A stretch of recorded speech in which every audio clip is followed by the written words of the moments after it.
देश की खुशहाली एवं देश की समृद्धि का रास्ता खेत और खलिहानों से होकर जाता है। किसानों के मसीहा भारत के भूतपूर्व माननीय स्वर्गीय प्रधानमंत्री चौधरी चरण सिंह जी का जन्म तत्कालीन जनपद मेरठ के तहसील हापुड़ के बाबूगढ़ छावनी के निकट नूरपुर ग्राम में हुआ था।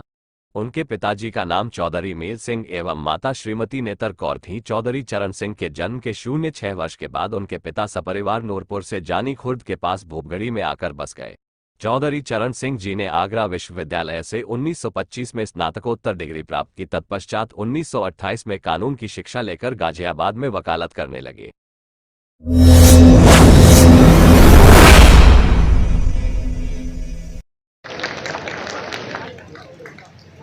इस देश के लिए किसान सम्मान का प्रतीक है। इस बात को जब देश के प्रधानमंत्री नरेंद्र मोदी जी कहते हैं तो केवल कहने तक सीमित नहीं किया उन्होंने, कि इसको बहुत धरातल पे भी उतारने का पूरा प्रयास हुआ। आज मैं चौधरी चरण सिंह जी को नमन करता हूं, उनको स्मरण करता हूं। जहां जब देश गुलाम था उस समय वो जन्म लिए और आजाद भारत में शासन किए।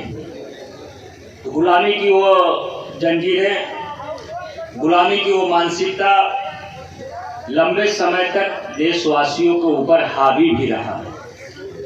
उसको निकालने का उनके तरफ से जो प्रयास हुआ और किसानों के हित के लिए जो उन्होंने लड़ाई लड़ी, उसी की परिणति है कि आज आज़ादी के 75 वर्ष बाद उनके जन्म दिवस को किसान दिवस के रूप में मनाए जाने का निर्णय हुआ। इसके लिए मैं देश के प्रधानमंत्री नरेंद्र मोदी जी को बहुत बहुत धन्यवाद और बहुत बहुत बधाई देना चाहता हूं। कैसे किसान नेता जिन्होंने धरातल की सच्चाइयों को समझकर सदन के पटल पे उठाते हुए उसके समाधान तक ले गए, ऐसे चौधरी साहब को स्मरण करना चाहता हूं। उनको, उनकी पुण्य आत्मा को मैं श्रद्धा सुमन अर्पित करना चाहता हूं। आज के इस जनपद सोनभद्र में किसान गोष्ठी के आयोजन के अवसर पर घोरावल के माननीय विधायक डॉक्टर अनिल मौर्य जी, कृषि विभाग से जुड़े हुए सभी अधिकारी और कर्मचारीगण, प्रशासन से जुड़े हुए और भी अधिकारी कर्मचारीगण, पत्रकार बंधु और यहाँ उपस्थित सभी किसान भाइयों और बहनों। किसान के बारे में अन्यान्य शब्द उपयोग किए जाते हैं। अन्नदाता, किसान इस देश का रीढ़ है, अन्न नहीं है तो मन नहीं है, अन्न नहीं है तो जीवन नहीं है, ऐसे अन्यान्य चीजों से लोग उसको संबोधित करते हैं। और यह बात सत्य है, क्योंकि इस देश की अधिकतम आबादी खेती पे निर्भर है। और खेती कौन से पहले से हम करते आ रहे हैं, जिसकी दुनिया में डिमांड है। लेकिन वही आजादी की मानसिकता का देन कि बीच के कालखंडों में जो आज श्री अन्न जिसको कहा जा रहा, सावा, कोदो, मेजरी, जिन्होरी, वही आज सबसे महत्वपूर्ण खेती हो गया है। ये तो बीच के समय में वही धान पैदा करो, अपना मक्का का खेती के लिए धान का मेड़ बना दिए। जहां अच्छा हम जिन्होरी पैदा कर पाते थे, सावा पैदा होता था, वहां पे हम धान की खेत मेड़ बना दिए। मैं नहीं करूँ धान नहीं पैदा करना है, लेकिन वहां धान नहीं हो सकता अगर वहां मेजड़ी, मेवा और कोदो होगा तो वहां धान का खेत बना करके करेंगे क्या। लेकिन ये कहीं न कहीं जो मानसिकता गुलामी की थी कि धान का खेती करने वाला अच्छा है, गेहूं खेती करने वाला अच्छा है, वो जिन्होरी मड़ुआ खाता हुआ। आज चल जाता डॉक्टर सीधे कहते नहीं भाई सब खाना पीना बंद करा, मिक्स आटा खा, मक्का की रोटी खा, सावा खा। और सब मैं दावे के साथ कह सकता हूं कि आज जो भोजन आम किसानों का पहले था, मतलब वो कहा जाता था गरीबों का भोजन, वो आज भोजन 5 स्टार डिश हुआ है। और सरसों का साग और मक्के का रोटी सामान्य रूप से नहीं मिल रहा तो 5 स्टार होटल में मिल रहा है। इस बात के महत्व को समझना पड़ेगा। इसलिए हमें अपने मूल खेती को करना पड़ेगा।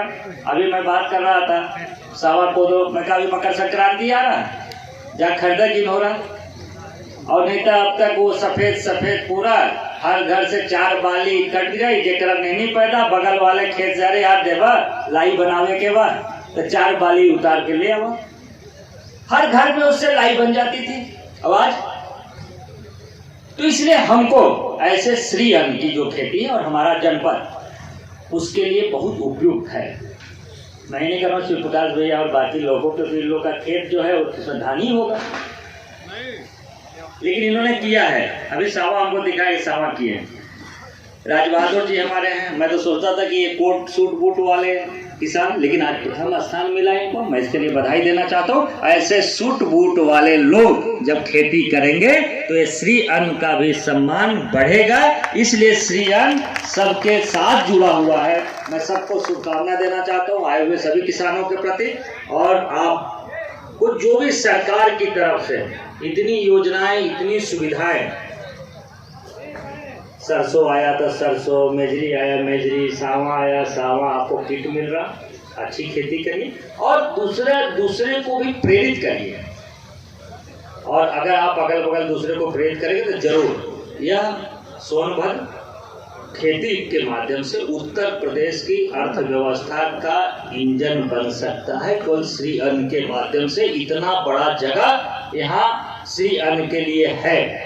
इसलिए लेकिन उसको सम्मान के साथ देखना होगा। कई बार लोग नहीं कहते सामान्य रूप से हाथ से चावल खा, अरे हाथ से खा, चम्मच से खा तो बड़का। अरे चम्मच से खाए में कौन बड़का हुआ? गर्व से खाना। कोई पूछे कहता हम हाथे से खाई, अपने पे गर्व करना।